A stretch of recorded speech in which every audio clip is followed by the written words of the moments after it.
They say the forest doesn't keep secrets, that it listens, even when you wish it didn't. It started with an invitation. "We're going off-grid," Rachel said, her smile more eager than usual, tapping the side of the tent bag in our garage.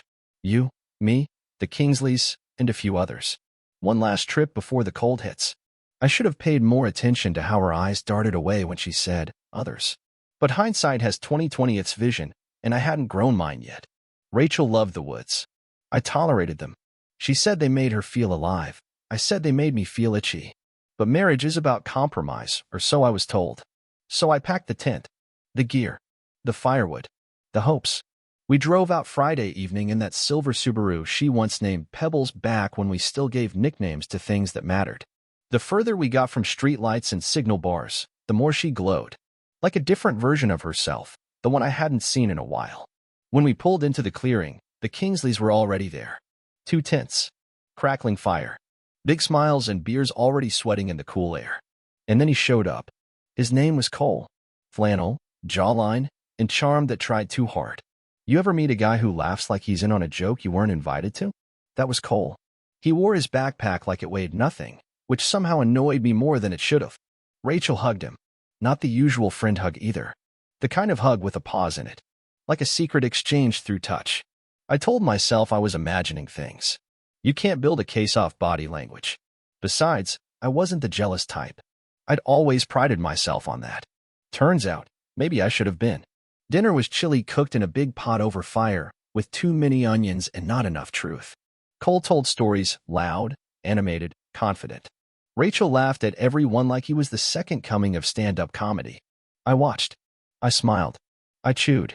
Night came heavy and cold. We zipped up our tent. She curled into me. Her hands were cold. "You okay?" she whispered. "Yeah, just tired." The thing about tiredness is, it's not always from lack of sleep. Sometimes it's from carrying something too long. Doubt, for example. I drifted off to the sound of crickets, wind, and her slow, steady breathing. But the forest doesn't keep secrets. And around 2:17 a.m., it decided I should hear something. Not a bear. Not wind. Voices. Laughter. Hushed. Close. Wrong. I woke up because of the silence. You ever notice how the world goes completely quiet right before something bad happens? That's what did it. The sudden stop. No wind. No bugs. Just stillness. And then the unmistakable sound of a zipper, slow and careful, somewhere outside the tent. I didn't move. Not at first. I just listened. Then, voices. Low. Hushed. Not clear enough to catch words, but tone? That always comes through. It wasn't a conversation. It was flirting. The kind of sound that lives halfway between a whisper and a smirk. I propped myself up on one elbow. Rachel was gone. At first, I thought she maybe went to pee. The woods were her restroom of choice, and she never liked taking the lantern, said it ruined the starlight. But that was usually a quick trip. This wasn't that. The voices weren't far. I sat still in the dark, heart doing that nervous drummer thing it does when your brain is pretending everything's fine but your gut already knows the truth. I waited 5 minutes. Maybe 6. Long enough to feel stupid, but not long enough to feel wrong. Eventually, I unzipped the tent, slowly, the way you do when you're trying not to disturb the version of reality you're still clinging to. I stepped out barefoot into the cold dirt, every pine needle a reminder that this moment would leave scars. The fire had died down to glowing embers, soft and orange like old lies. I scanned the tree line. That's when I saw them. 2 silhouettes. Off to the right, maybe 30 yards into the brush. Just out of reach, but close enough. They weren't talking now. Just standing. Close. Facing each other. I stood there for a minute. Not moving. Not thinking. Just absorbing. You ever feel your heartbeat shift gears? That click where your body goes from hurt to cold? I turned around. Walked back into the tent. Laid down. Stared at the nylon above me. And waited. 15 minutes later, the zipper whispered again. Rachel crawled back in like she'd just returned from a dream she didn't want to explain. She thought I was asleep. She didn't say a word. Just curled up next to me, her breath smelling faintly of cinnamon whiskey and someone else's intentions. I didn't move. I didn't speak. I just watched the shadow shift above us. In the forest that hears everything. In the silence that said too much. Morning would come. And I would be gone. I was up before the sun. The cold bit harder than usual, but I didn't mind. That kind of chill feels earned when you've slept next to betrayal. I moved carefully, quietly, the way you do when you're stealing something. In this case, it was just my own dignity. I packed the essentials, left the shared gear. Didn't want to make a scene. Scenes are for actors, and I'd played the fool long enough. The tent rustled behind me. She shifted in her sleeping bag, but didn't wake up. Typical. Sleep of the innocent, or the well-practiced. I stepped outside, slung the pack over my shoulder, and took one last look at the little forest scene we built. Cole's tent sat 20 yards away, zippered up like a secret. No movement. No apology. Not that I expected one. People like him don't give those. They just offer charm in place of character. The sky was starting to pink at the edges as I walked. No goodbye. No note. Just boot prints in the dew and a silence that screamed louder than any confrontation ever could. I made it back to the car without a word. Slammed the hatch shut a little harder than I meant to. The sound echoed between the trees like a final verdict. As I drove away, my hands were steady. That surprised me. Not sad. Not shaking. Just done. Back in town, I didn't stop at home. I didn't swing by work. I didn't text anyone. I went straight to my lawyer. Walked into his office still smelling like wood smoke and cold dirt, dropped into the leather chair across from his desk, and said, "File it." He blinked. "Excuse me." "The divorce," I said. "Let's make it official." He tilted his head. "You're sure?" I looked him in the eye. She made sure. "I'm just confirming the paperwork." He nodded slowly. "Any particular reason?" "Infidelity?" I almost laughed. Not because it was funny, but because it was absurd how cleanly that word fit. "Let's just say," I muttered, "she took a midnight stroll in the woods and left the marriage behind." He didn't ask more. He didn't need to. The best part about lawyers? They don't need the whole story, just the facts. And the fact was, I'd woken up beside a woman I no longer recognized. And I was done pretending. Rachel didn't even notice I was gone until almost noon. At least that's what she said in the voicemail, voice tight with forced confusion, like she was auditioning for sincerity, but forgot the lines halfway through. "Hey, where are you? Did you go for a hike or something? Everyone's asking. Just call me, okay?" She waited 5 hours to call. 5. And only after the Kingsleys asked where the guy who brought all the firewood disappeared to. That's the thing about guilt. It's rarely immediate. It has to crawl past ego first. By the time I got the message, I was already back in town, showered, changed, and standing in my lawyer's office watching him slide papers into a folder like he was packing away a life. "Standard split?" he asked, like we were talking about toppings on a pizza. "Nope," I said. "I want the house. And I want her out in 30 days. He raised a brow. "You think she'll contest that?" I gave a half smile. "She can try. I've got more patience than she thinks. Let her climb a hill of lies. I'll be at the top when she runs out of breath." That night, I didn't go home. I stayed at a quiet inn just outside the city. One of those places with bad wallpaper and real keys instead of cards, the kind of place that doesn't ask questions. I left my phone face down on the dresser and stared at the ceiling for a long time. Not because I was sad, because I was planning. See, betrayal is like a thunderstorm. Most people run from it. But if you learn to watch the clouds, you can see exactly where the lightning's going to strike. Rachel was the cloud. I was the storm. The next morning, I turned my phone back on. 6 missed calls. 3 voicemails. A few texts that looked like they'd been typed while pacing in socks. "Why did you leave? We need to talk. This isn't like you." She was right about that last part. This wasn't like me. The old me would have come back with a forced smile, a question, and a hope that maybe, just maybe, there was a good explanation buried under all that deceit. But the man she woke up to? He died in that tent. I didn't text back. Let her sit with silence. She'd spoken enough with her actions, now it was my turn to listen. Around noon, I got a message from Cole. "Yeah, Cole." It just said, "You okay, man? Didn't mean for anything to get weird? Didn't mean for anything to get weird?" That's rich. Translation: "Sorry your wife and I got tangled up in the woods like teenagers behind the gym, but hey, no hard feelings?" I didn't reply. Instead, I did what every underestimated man eventually does. I made copies. Bank statements. Emails. One very useful trail of Venmo transactions where Rachel had paid for camping snacks and Cole's gas on multiple occasions. I also had a screenshot of her GPS history. I'd helped set up her iCloud account last year, and she never turned off location sharing. Turns out, there were more late meetings than I remembered. A few too many Sunday detours to Cole's neighborhood. People forget. You don't have to plant a camera to catch the truth. You just have to watch the pattern. And Rachel? She was a creature of habit, just not the kind I married. I set the legal wheels in motion by the end of the day. My lawyer drafted the papers, and I instructed him to send them to her office, not the house. I wanted the message to arrive with a signature request. Let her sign for her consequences. That night, I drove past our home. The porch light was on. Always was. Rachel hated darkness, said it made her feel exposed. Funny, darkness didn't expose her. I did. As I sat in my truck across the street, sipping bad coffee and watching her silhouette move around the living room like a ghost who hadn't figured out she was dead yet, something in me clicked. Not anger. Not grief. Just peace. A strange, heavy calm. Like the moment you finally pull a splinter that's been digging into you for months. She texted me again around 10:42 p.m.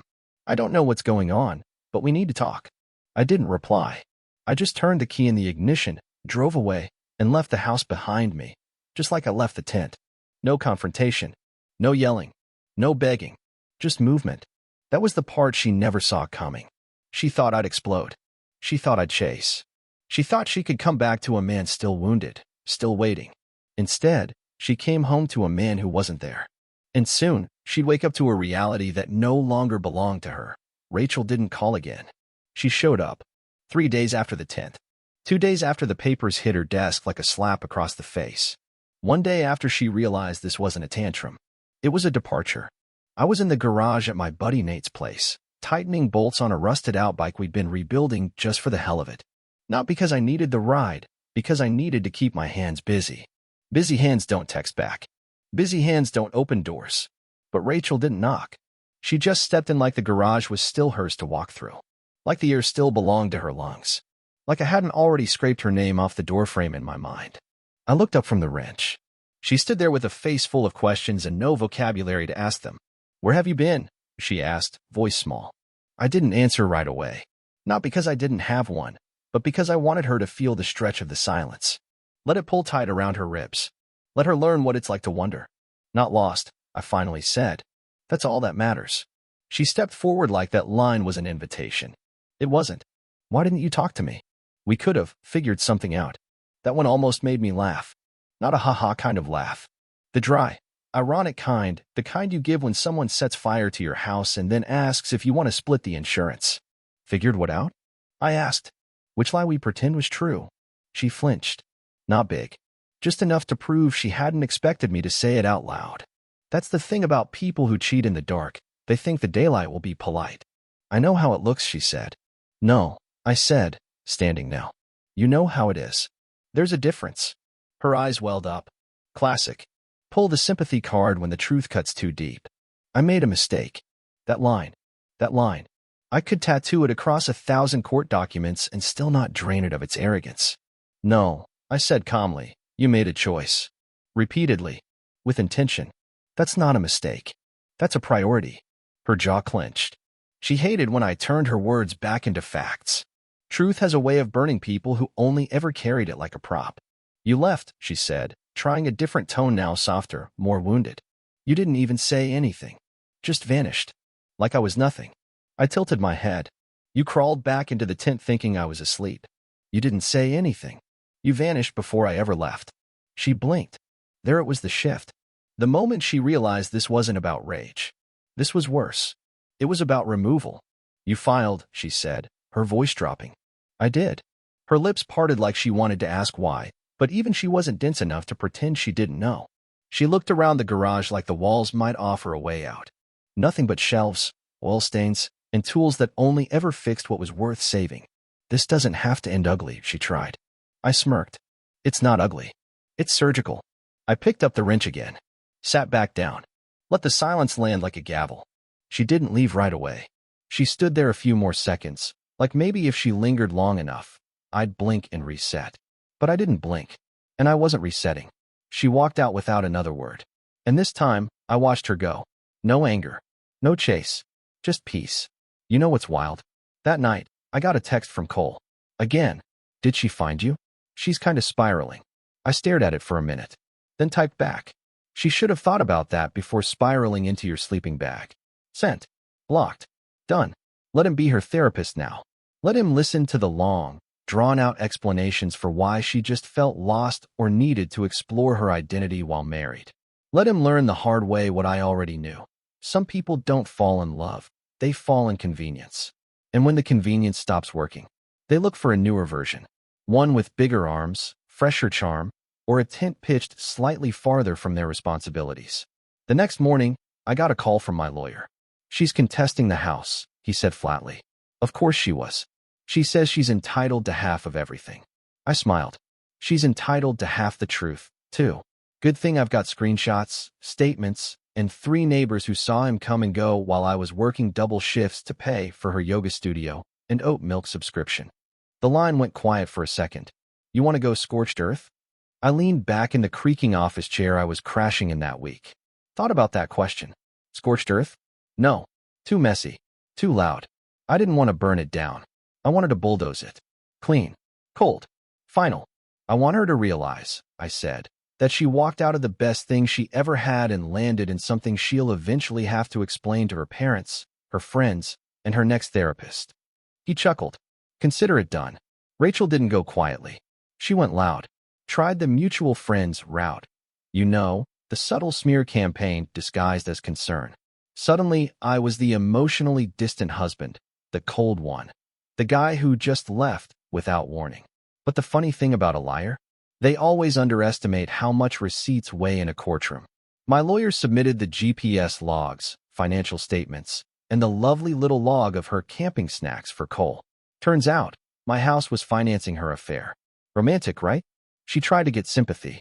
I handed over evidence. She tried to stall the divorce. I countersued for adultery. The best part? Cole disappeared halfway through the mess. Turns out, being the side guy is only fun when you're not getting subpoenaed. As soon as things got real, he vanished like mist on asphalt.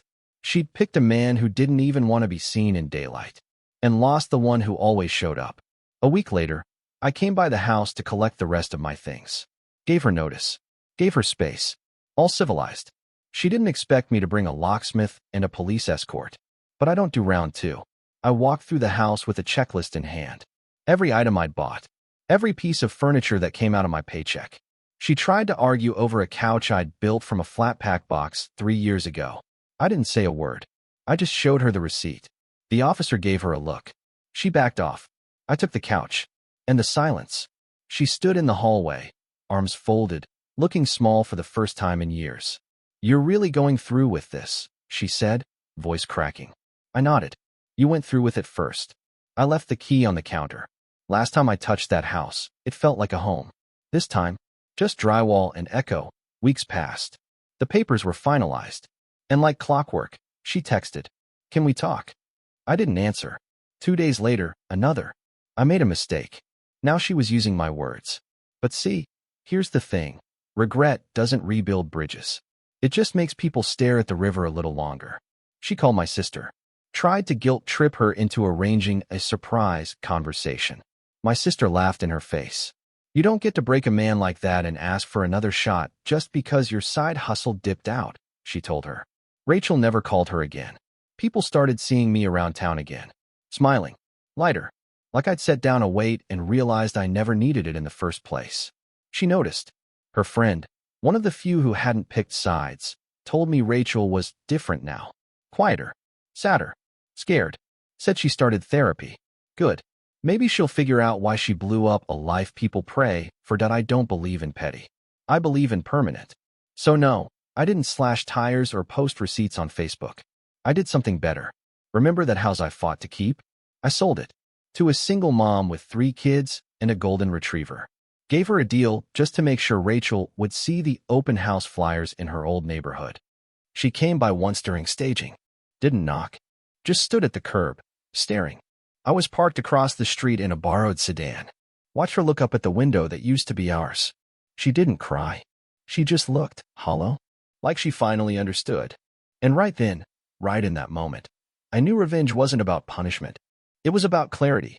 It was letting someone see, in full color, the life they could have had if they just stayed loyal. Rachel called one last time. Didn't leave a voicemail. Didn't text. Just a missed call. I didn't return it. There wasn't anything left to say.